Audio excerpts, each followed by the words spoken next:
Eh bien, on s'est dit non, c'est plus réduire maintenant, il faut qu'on aille au zéro papier. On a pris l'habitude de s'en passer, on va continuer. Ça a été la déprime complète. On a toute une catégorie de population qui était au bord du burn-out parce que c'était inenvisageable. Elle est venue me voir un jour quasiment en pleurs en me disant non mais c'est pas possible, tu comprends pas, je peux pas me passer de papier. C'est quand même une véritable révolution et finalement on est beaucoup plus agile, on est beaucoup plus... Enfin bref, elle m'a remerciée. On est sur un sujet de transformation radicale de tous les processus de l'entreprise. Et là, ça a été un coup de boost par rapport à ce projet-là qui a été phénoménal, extraordinaire.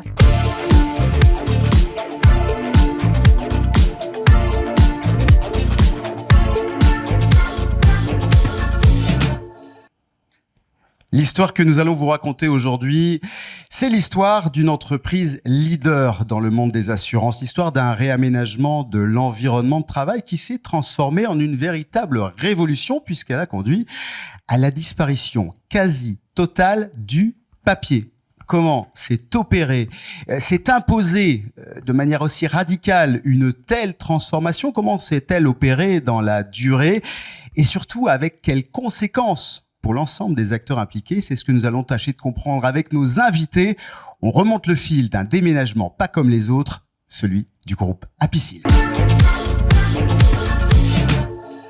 On remonte le fil de cette histoire d'entreprise, donc pas comme les autres, où un déménagement des bureaux a conduit à supprimer notamment l'usage quasi complet du papier.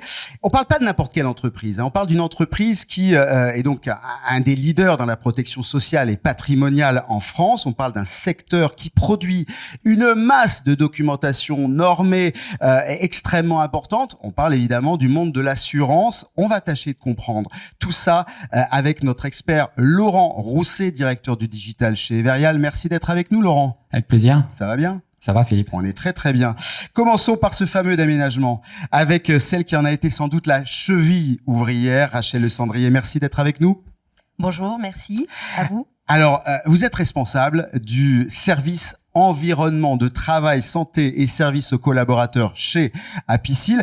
Alors, avant de parler de ce fameux déménagement qui a tout changé, parlons de vous. Vous faites partie du groupe Apicil depuis 26 ans. 26 ans. C'est exact. On peut dire que vous avez plusieurs vies dans ce groupe. Tout à fait, oui. J'ai effectivement commencé dans le groupe Apicil il y a 26 ans et j'ai eu la chance de faire plusieurs métiers, ce qui m'a permis de bien connaître les rouages du groupe et de bien comprendre quelle était la philosophie des collaborateurs et leur perception du papier, notamment, hein, puisqu'on parle de ça. Voilà, ça m'a permis de mieux les accompagner. Et on va voir effectivement que cette compréhension de l'ensemble des rouages a été capitale, essentielle dans l'histoire qu'on va raconter. Vous êtes responsable du service environnement de travail, santé, service aux collaborateurs. Ça consiste en quoi, en 2 mots? Alors, environnement de travail, je pense que tout le monde sait ce que c'est, hein, c'est l'aménagement des espaces de bureau. Donc, j'ai contribué à l'aménagement des nouveaux locaux de la tour Apicil au pied de la Part-Dieu à Lyon. À Lyon, ouais. La fameuse cible, justement, de tout ce qu'on a mis en place. Santé, on a un service médical au sein de la tour, donc les infirmières qui travaillent et les assistantes administratives travaillent avec moi. Et puis, service aux collaborateurs. Entre autres, il y a l'accueil, la crèche, puisqu'on a un réseau de crèches d'entreprise. On a aussi un RIE au sein de la tour. Enfin tout un petit tas de services là.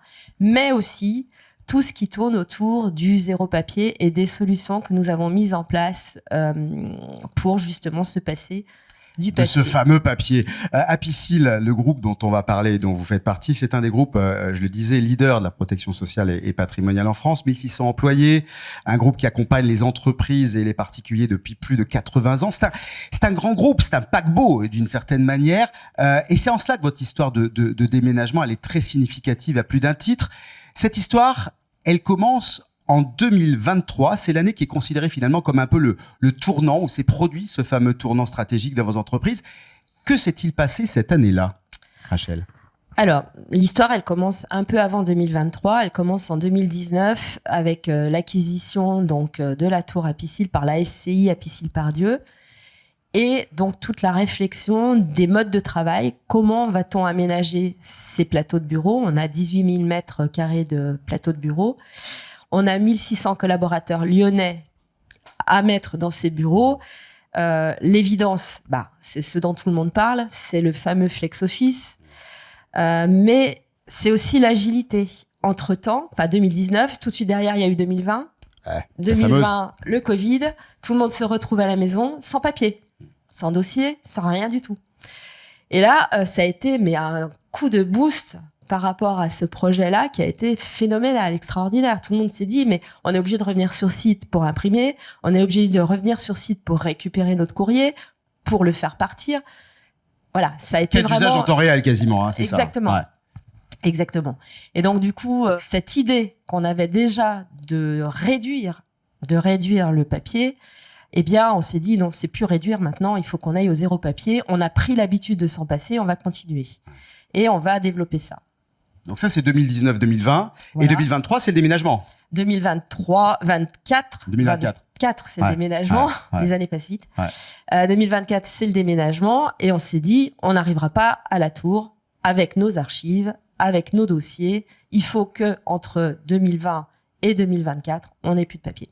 Avant même l'histoire parce que c'est une révolution évidemment que vous avez opérée, on sait qu'un déménagement de bureau, vous l'avez tous sans doute vécu ici sur le plateau, c'est plus que déménager des meubles, c'est aussi repenser l'organisation du travail. Pour vous, vous l'évoquiez avec le flex office, ça a été ça aussi chez Apicil. Avant même la question de cette question du papier, c'était aussi un vrai casse-tête sur le plan organisationnel, non? Alors, paradoxalement, le flex office est mieux passé que le zéro papier. Ouais. Ça. Mais pourquoi? Parce qu'on avait commencé à traiter nos aménagements de bureaux un petit peu en amont. Alors, c'était pas vraiment du vrai flex, mais en tout cas, on commençait à acculturer nos collaborateurs au fait de pas toujours prendre la même position de travail. Voilà. Le flex office est plutôt bien passé. On a beaucoup discuté avec les instances représentatives du personnel. On a beaucoup accompagné les collaborateurs. On a mis en place des espaces pilotes qui ont à la fois traité du sujet du flex office et du zéro papier et du mobilier, puisque c'était des espaces qui étaient aménagés en situation cible. Donc, tous nos collaborateurs sont restés 3 semaines dans ces espaces pilotes pour s'acculturer au flex office, au zéro papier, au mobilier. On a profité pour tester le mobilier, voilà. Et donc, cette décision de passer effectivement au zéro papier, on a bien compris avant le déménagement qu'il y avait l'idée de se passer de plus en plus du papier. Là, l'idée d'accélérer cette démarche-là, elle est venue justement de cette prise de conscience digitale imposée par les circonstances extérieures, en l'occurrence Covid. Là, l'accélération s'est faite quoi sur l'espace de quoi 2 ans, 1 an, 2 ans pour arriver à cette quasi-absence de papier? Alors en fait, en 2022, on s'est dit... Alors on avait commencé par dire, on va commencer un chantier zéro papier, mais voilà, réduction de papier.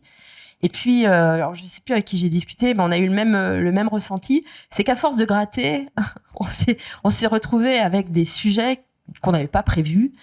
Et en fait, de chantier, on est passé à véritable projet zéro papier, donc avec une gouvernance, un budget, un planning, des collaborateurs référents. On avait à peu près une 50aine de référents zéro papier, issus des métiers, qui vraiment pouvaient nous parler de comment ils traitaient les dossiers. Il faut remonter finalement les réalités du terrain, c'est ça? Exactement, exactement. On a fait un diagnostic zéro papier où justement on demandait à ces personnes référentes de nous dire tout ce qu'ils traitaient en papier.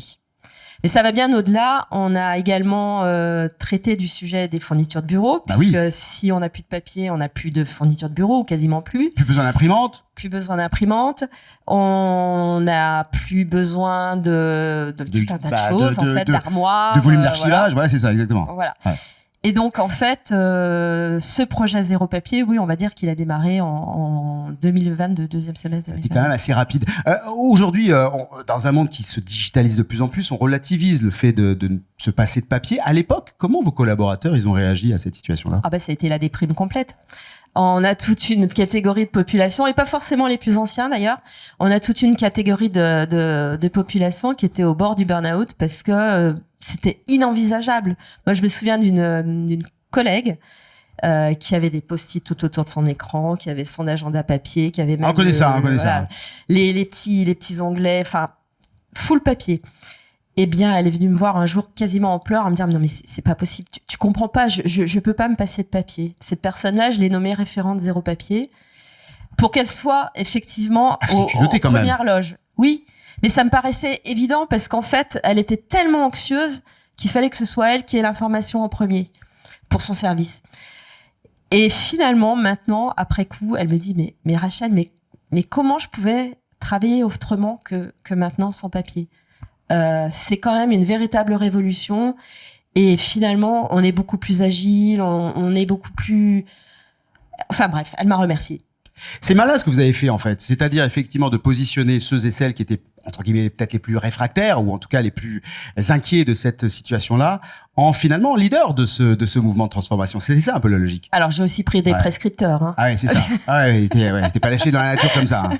Parce que sinon on aurait quand même quelques difficultés à avancer sur le projet.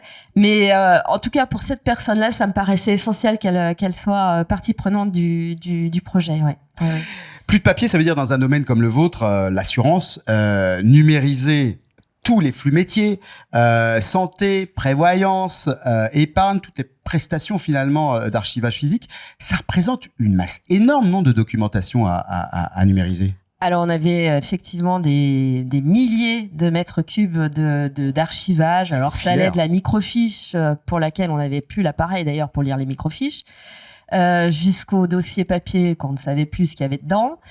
Et puis des choses plus récentes, effectivement, qu'il a fallu archiver, certaines qu'il a fallu numériser avant d'archiver.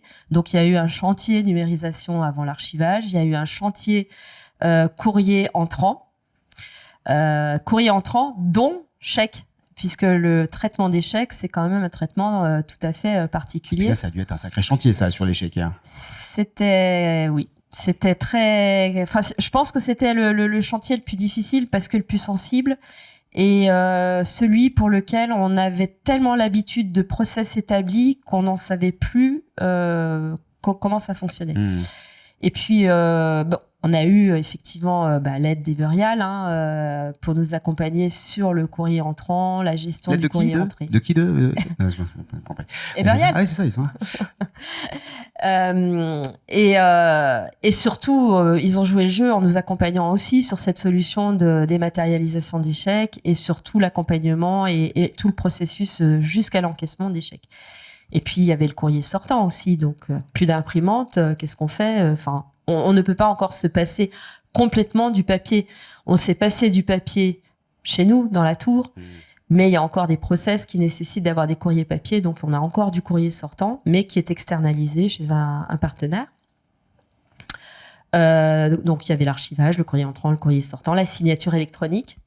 Et puis il y a vos partenaires, parce que attendez, là vous êtes dans une démarche, on comprend, chez Apicil, vous êtes vraiment dans, mais je pense notamment à la CPM, je pense notamment à partenaire des banques. Comment ils ont suivi le rythme?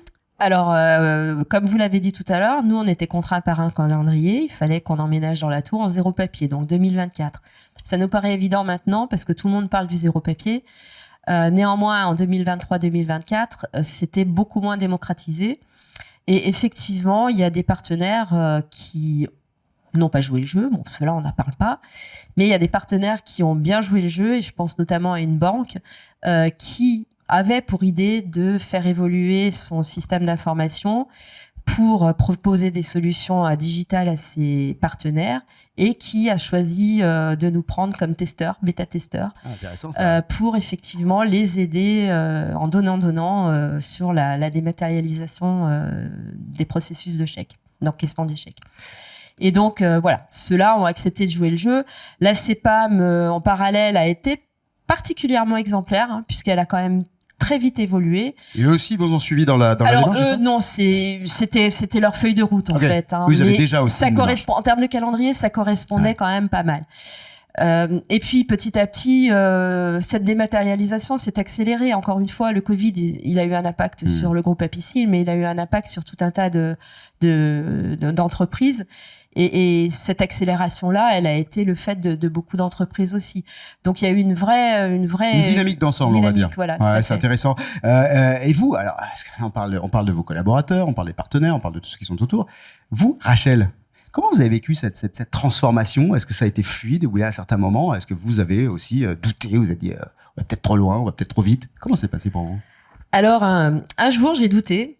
Lorsqu'on a fait l'aménagement des bureaux, on a prévu, parce qu'en fait, l'aménagement datait de bien d'avant le fait qu'on se dise zéro papier intégral. On en était encore à la réduction du papier. Donc, on a acheté des armoires et puis on a prévu des locaux pour mettre des imprimantes. Et puis, un jour, donc, on était en comité de pilotage avec tout le comité directoire du groupe Apicil.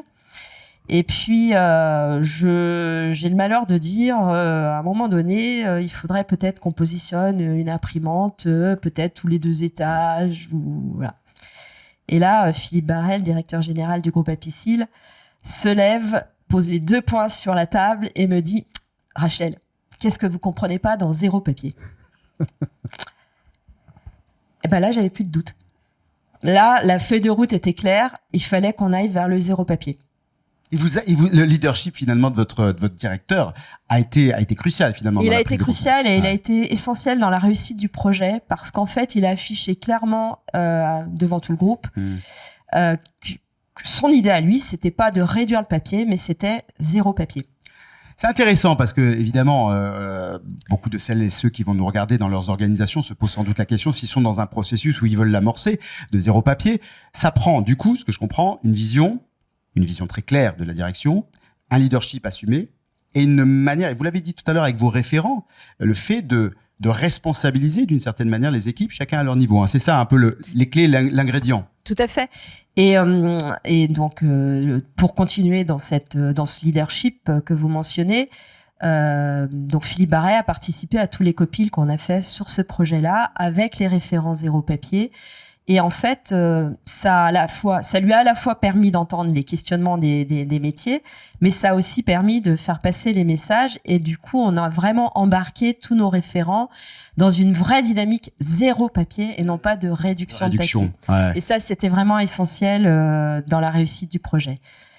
Quels métiers ont été impliqués justement dans cette transformation? On pense notamment, on parle digitalisation, on parle DSI, direction des services informatiques. Est-ce qu'il y a eu des métiers en particulier qui ont été plus mobilisés que d'autres, sollicités que d'autres dans cette démarche? Alors paradoxalement, pas tellement la DSI. Ah, ça c'est intéressant aussi. On a pris des solutions, alors pas de nos DSI. Par contre, les DSI de nos partenaires, oui. Externes, bah ouais. Mais voilà, nous, on a pris en charge des applications. Alors oui, effectivement, il a fallu qualifier ces applications, faire en sorte qu'elles discutent bien avec notre système d'information. Non. Là où on a vraiment eu besoin, c'était vraiment les collaborateurs, les gens du terrain, les métiers, pour toute la connaissance de tous les flux papier qui existaient.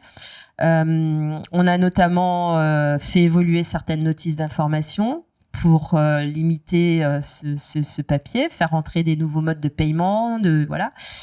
On a développé les chatbots, on a développé notre espace client pour effectivement dialoguer de façon différente avec nos clients. Qu'est-ce qu'on a fait encore? Bah oui, ça a mobilisé quand même effectivement pas mal de leviers. Vous avez dû, j'imagine aussi, rééquiper vos collaborateurs avec des nouveaux outils. Concrètement, c'était quoi les... Tout à fait. Ouais. Donc, pour simplifier les choses, on a mis en place des écrans 34 pouces. Donc, ça permettait de correspondre à une demande à la fois des métiers pour gérer de travailler sur plusieurs écrans, c'était d'avoir leur application métier et puis d'avoir, par exemple, le courrier du client. Mais ça permettait aussi à des personnes comme les juristes qui doivent lire des documents avec des soixantaines de pages, voilà, de pouvoir avoir leurs documents en grand et en gros plan, aux actuaires qui ont des tableaux Excel de plusieurs il y en a qui sont concernés autour de nous. Hein. De pouvoir effectivement avoir aussi leur tableau en grand écran. Et puis on a équipé tous nos collaborateurs de PC portables, donc ça c'était plus pour la flexibilité, mais de casques sans fil, de souris sans fil, de clavier sans fil, tout ça pour avoir une certaine agilité et finalement travailler à la maison comme au bureau comme à la maison. Du vrai flex. Vous, Rachel, vous avez le sentiment aujourd'hui que tout est achevé ou est-ce que vous êtes encore en mode veille, j'allais dire, pour continuer la démarche? Jamais rien n'est achevé. D'abord parce que c'est pas inné, le zéro papier. Donc, on a toujours des process qui reviennent par la petite porte et des collaborateurs qui essayent de revenir par la petite porte. Là, typiquement, on a fait une demande de prime éco-énergie pour notre flotte automobile électrique. Eh bien, a priori, on est obligé d'imprimer et de signer manuellement pour avoir accès à cette prime. Enfin, il y a encore des sujets qui ne sont pas dématérialisés, donc il faut être attentive à tout ce qui peut générer du papier. Les demandes d'impression, on a donc une seule imprimante pour 1600 collaborateurs et on a toujours des collaborateurs qui me font des demandes d'autorisation à imprimer. Donc, mon rôle, c'est de les challenger, de leur dire pourquoi tu as besoin d'imprimer. Est-ce que tu as vraiment besoin d'imprimer? Explique-moi ce que tu veux imprimer et pourquoi. Et à force de poser des questions, ben, j'en dissuade beaucoup. Ouais. Non, au contraire. Mais oui, c'est un accompagnement de tous les jours encore. Et puis, on a des process, des partenaires, comme on le disait tout à l'heure, qui sont toujours pas en full démat ou des process qui sont toujours pas en full démat et qu'il faut encore challenger. Et sympa, Rachel nous parle de ça comme si effectivement c'était juste une petite passade. Comme ça, c'est quand même 0 papier dans une entreprise qui est quand même énorme. Moi, j'ai envie de vous, et avant de laisser la parole à notre expert, j'ai envie de vous poser quand même la question est-ce que d'abord vous vous sentez fier de ce que vous avez accompli, parce que mine de rien c'est un énorme chantier que vous avez mené, et deuxièmement vous parliez tout à l'heure, vous avez une fois douté, est-ce que si c'était à refaire vous le referiez de la même manière? Donc déjà fierté, après si c'était à refaire. Alors fierté, oui, oui, parce que je pense qu'on a été assez précurseurs sur le full 0 papier. Toutes les entreprises ont engagé une démarche de dématérialisation. Je pense que des entreprises qui sont arrivées à avoir 0 papier dans une tour de 18 000 mètres carrés de bureaux, il y en a pas beaucoup. On a des dizaines et des dizaines d'armoires vides dans nos locaux qui supportent les plantes vertes. Donc c'est ça, il y a des armoires complètement vides là, c'est ça, non? Complètement vides, oui. Okay. Oui, donc il y a du placard là. Il y a du attention, placard. je suis ici là. Grande fierté donc d'avoir réussi à mener ce projet dans les temps aussi. Et puis le 0 papier, c'est un travail de tous les instants, comme on le disait tout à l'heure. On a mis en place récemment le 0 papier dans nos établissements parisiens. Et puis l'idée, c'est aussi de poursuivre la démarche dans les agences. Alors ce sera peut-être un peu différent parce que dans les agences, on a affaire à des clients qui viennent avec des documents papier. Mais bon, l'idée, c'est vraiment de continuer cette démarche. S'adapter graduellement, hein, c'est ça l'idée. Je me tourne donc du côté de Laurent. Laurent, notre expert, Laurent Rousset. Bah, il fait, est-ce que c'est moi? Bah oui, Laurent. Alors, à côté de... si. Voilà, il faut faire marquer. Ouais, ça marche. Non, à côté de Rachel, je peux pas être expert. Enfin, c'est. Mais chacun a sa place. Non, il faut pas se dénigrer. Laurent, justement, dans la mise en place de cette politique 0 papier, donc à l'image de ce qu'a rempli Rachel chez Apicil, pour toutes les entreprises justement qui souhaitent se lancer dans une telle opération de transformation, qu'est-ce qu'il faut avoir en tête pour s'assurer que ça fonctionne bien, pour garantir que la pérennité de cette transformation et surtout ne rien oublier? Je pense qu'il faut déjà avoir en tête que c'est pas un projet technologique. Je crois et en ça le projet Apicil est exemplaire. Le 0 papier ou le papier, il n'y a pas plus simple comme médium. D'ailleurs, ça existe toujours, il n'y a rien de plus ubiquitaire. En fait, on parle souvent dans l'IT, on dit du shadow IT. Le papier, c'est du shadow process. On a plein de process papier qui se baladent parce qu'on va mettre une rature dessus, puis on va le passer dans la banette d'à côté. Enfin, ce process souterrain, un petit peu comme le mycélium des champignons, vous voyez, c'est le truc qu'on voit pas, qui existe partout. Et en fait, et pour autant, ça fait office de preuve. C'est-à-dire qu'on aime bien avoir son papier, on a sa preuve, on a son machin. Donc là, l'enlever, c'est enlever plein de supports et se dire, voilà, mais qu'est-ce que je vais faire? C'est le vide, le sentiment du vide. Voilà, le sentiment du vide. Donc on n'est pas sur un sujet techno, on n'est même pas sur un sujet écologique, même si fondamentalement il y en a un peu. On est sur un sujet de transformation radicale de tous les processus de l'entreprise. Et c'est ça, en fait, le vrai sujet. C'est qu'on n'est pas sur un chantier, on est sur un projet de transformation radicale de tous les processus de l'entreprise. Et la tentation être techno, elle est là. C'est-à-dire qu'il faut l'avoir en tête parce que la techno va aider. On va pouvoir aujourd'hui aller très, très loin dans le 0 papier, dans la digitalisation, au-delà de la dématérialisation. Mais le sujet, c'est d'abord et avant tout un process de transformation radicale de l'organisation parce que, en effet, on passe pas un papier sur un écran simplement parce que ça n'a pas d'intérêt. Et puis parce qu'une fois qu'on l'a sur l'écran, on peut pas annoter sur l'écran avec le Tipex, ça marche pas super bien. Donc on a besoin de repenser le processus, de comment je vais traiter mon papier, de où je vais le mettre et finalement à quoi il sert. Et la rupture des habitudes. Quand vous évoquiez Rachel, une de vos collaboratrices, elle est peut-être pas la seule. En pleurs, c'est quand même c'est majeur. Non, mais c'est là où on va aller sur, en effet, on pense tout de suite automatisation, on pense aller plus vite, extraire plus d'informations. Je pense qu'il y a un vrai sujet, c'est le leadership. Le fait d'avoir en effet un patron qui tape des poings sur la table et qui dit aujourd'hui c'est 0 papier fin, c'est clé Parce qu'en effet, sinon, en effet, tout va remonter par en dessous. Et c'est bien ça, en effet, qui est important. C'est à la fois un changement des processus, un leadership très, très important. Et puis, quelque part, l'idée quand même qui est là, et c'est certainement aujourd'hui ce dont profite Apicil, c'est de se dire, une fois que je suis en zéro papier, bah, j'ai finalement démontré que le but du jeu, c'est pas un zéro papier, c'est zéro friction à l'accès à l'information. En fait, finalement, l'information devient collective, puisque c'est pas simplement un papier sur mon bureau, puisque le fait qu'on l'ait digitalisé, dématérialisé, le rend beaucoup plus facilement accessible. Et donc, il y a un partage d'informations en zéro friction qui est beaucoup plus fort. Et puis, c'est là où, d'un seul coup, la techno peut arriver en second rideau sur ce qu'on peut faire. On parlait de chatbot, on parlait de trucs où on va dire, bah, je vais maintenant exploiter l'information disponible et plus simplement me contenter d'avoir un système transactionnel avec mon papier, mais d'avoir un système informationnel dans lequel je vais pouvoir justement performer l'information, aller chercher de l'information et m'en servir. Et donc finalement que ce support papier, il me donne un avantage concurrentiel parce que je le partage et j'accède à l'information.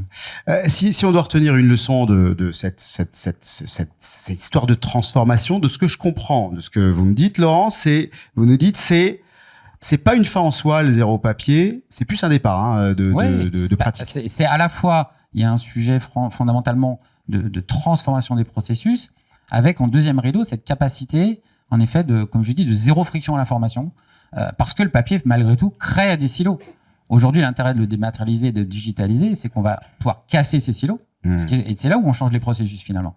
Et puis la techno, alors on peut parler d'IA, on peut parler de ce qu'on veut, mais la techno aujourd'hui, elle nous permet de valoriser cette information et de faire en sorte que l'entreprise finalement puisse utiliser tout son périmètre documentaire comme un asset stratégique. C'est-à-dire que d'un seul coup, c'est plus un pain point, c'est un asset stratégique et on peut en faire un avantage concurrentiel.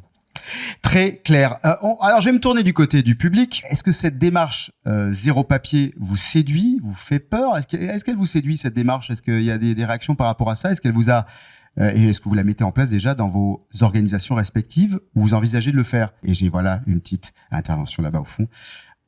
Monsieur. Patrick Chac, directeur général Mutuelle Intégrance.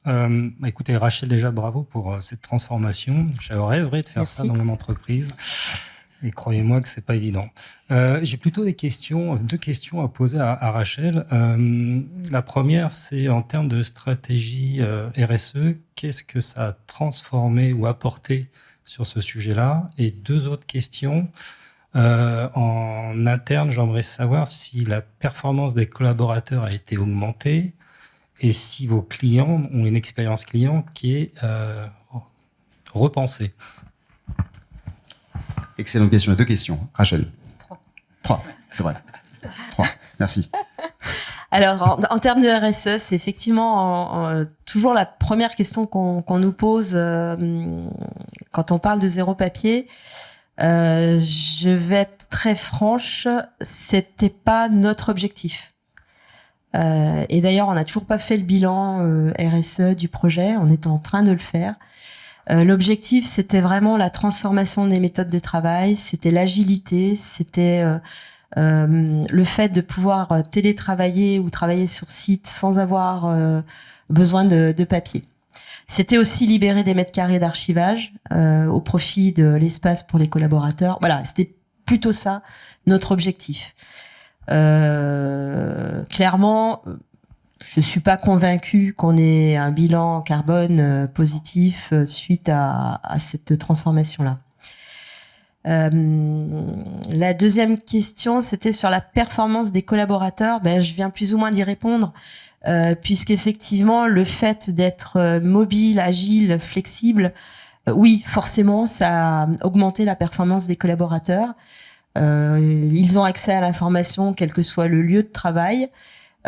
Si demain, ils viennent, leur étage, c'est le 38e étage, et qu'il n'y a pas de place au 38e étage, et qu'ils sont obligés d'aller travailler au 37e étage, il n'y a rien qui les empêche de le faire. Donc voilà, toujours cette agilité et puis trouver facilement l'information plutôt que d'aller fouiller dans un placard. Voilà. Donc oui, il y a un gain de temps.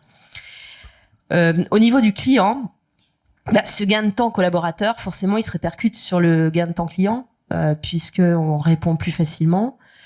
Alors, je vais pas non plus être hypocrite au point de dire que tout est beau et tout est rose. Forcément, il y a des couacs, comme dans tous les processus. Néanmoins, je pense pouvoir affirmer haut et fort que tout le monde y a trouvé son compte. Un effet de groupe, dynamique de groupe. J'ai Jérémy qui a une question. Alors moi, c'est une question, donc c'est peut-être une thématique, on remonte le fil, c'est plutôt une question, on remonte le fil du temps. Et je me posais la question, quelle est la dimension patrimoniale et historique quand on applique une politique de zéro papier? Est-ce que c'est pris en compte ou pas? Est-ce qu'il y a possibilité de tracer justement ces archives qui ont un potentiel historique? C'est une bonne question, on s'est posé la question, justement.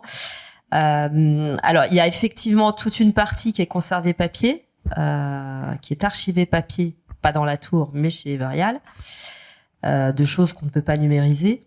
Donc, ça va du goodies aux livres qu'on a pu publier, voilà. Et puis, l'avenir, c'est que c'est écrit en format numérique. Donc, l'archivage se fait sous format numérique. On a un intranet, on a, voilà, des solutions numériques pour archiver l'histoire à partir de 2024.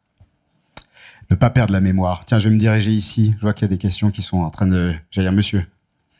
Bonjour. Alors moi, je suis chez Everial et je suis impliqué puisque justement, on a travaillé ensemble avec Rachel. Donc, j'ai accompagné depuis 2022-2023. En effet, je confirme qu'il y a eu un vrai travail d'équipe, de partenariat entre les équipes Apicil, les équipes Everial, et dans lequel on les a accompagnés. En tout cas, je suis content de voir à quel point elle met en avant ce projet-là et comme quoi ça va permettre aussi au groupe Apicil de continuer à évoluer sur les nouvelles façons de fonctionner. Moi, je voulais juste rajouter qu'effectivement, l'accompagnement au changement, il est essentiel dans ce type de projet-là. C'est ce qu'on a compris. Que ce soit moi, en tant que chef de projet, vis-à-vis de mes collaborateurs, mais c'est aussi l'accompagnement au changement du prestataire avec qui on a travaillé à l'égard des gens du projet, puisque c'est vous les sachants, en fait. Nous, on cherche des solutions et vous étiez là pour nous les apporter. Donc, c'était un vrai échange, un vrai partenariat. Mais justement, qu'est-ce qui a été peut-être le plus délicat, le plus contraignant à opérer? Parce qu'on va essayer de comprendre comment ça se passe justement dans cette... Alors, pour répondre à cette question, je pense que c'est plutôt les équipes opérationnelles chez moi, plutôt de la partie des gens qui ont œuvré. Donc, faut pas hésiter à poser ce genre de questions. Maintenant, Apicil est précurseur sur cette approche-là. Et donc, du coup, ça nous a permis aussi de grandir et pouvoir après proposer à d'autres clients, justement, quelque chose qui est aujourd'hui fait foi par rapport à une vraie réussite côté de la transformation de zéro papier chez Apicil. Laurent, merci. Laurent. Non, mais je pense que le sujet, comme le disait Jérôme, je pense que là où ça nous a un peu brassé, c'est le zéro papier. C'est-à-dire qu'en fait, faut être très clair, quand les équipes ont dit ouais, c'est bon, Apicil part en zéro papier, on dit ouais, c'est super. Bon, voilà. Et en fait, non, mais je crois que personne avait pris conscience, même en interne, chez nous, parce qu'en fait, on est quand même né dans le papier, on a quand même quelques milliers de kilomètres d'archives qui se baladent un peu partout, donc le papier chez nous, c'est quand même un petit peu de l'ADN et des trucs, donc détruire le papier, c'est presque quelque chose de compliqué. Et en fait, les équipes avaient pas perçu que oui, c'était zéro papier. Même si on n'a que des solutions digitales, même si on est dans le software, se dire à un moment donné, bon, il y aura bien un bout de truc qui va traîner. Ce que disait Rachel, c'est pas moins de papier, c'est plus de papier. C'est plus de papier. Et je pense que c'est ça la vraie sujet qu'on a eu sur les équipes et dans la discussion, c'était pas moins de papier, c'était plus de papier. Et on parlait d'échecs, on parlait de tout ce genre de choses où en effet, on a dû mettre en place les solutions dans un objectif de plus de papier. Et c'est ça en fait qui a peut-être aussi changé vis-à-vis des projets qu'on a l'habitude de mener où souvent c'est moins de papier. Là, c'était plus de papier. Et donc, ça nous a amené dans des réflexions projets, dans du delivery, dans des discussions qui étaient un peu différentes parce qu'en effet, l'objectif n'était pas du tout mettez-moi du papier de côté et puis on verra bien. Non, c'est j'en veux plus. Et donc, changer mes process par rapport à ça. Et c'est ça qui a été vraiment très, très intéressant vis-à-vis des équipes et dans la construction globale. Et même, je pense, aujourd'hui, dans les projets qu'on peut proposer, on essaye justement, dans les discussions avec nos clients, d'amener tout de suite cet changement de posture vis-à-vis du processus. C'est-à-dire que l'enjeu, c'est pas de dire je passe mon papier dans une chaîne de numérisation et vous l'avez sur votre écran. C'est dans votre processus, qu'est-ce que je peux digitaliser?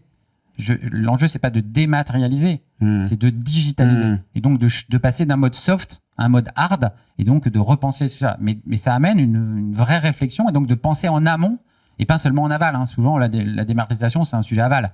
Là, l'enjeu, c'est vraiment un sujet amont, de repenser le process. Hein, mais comment je pourrais le faire autrement en imaginant quelque chose de différent?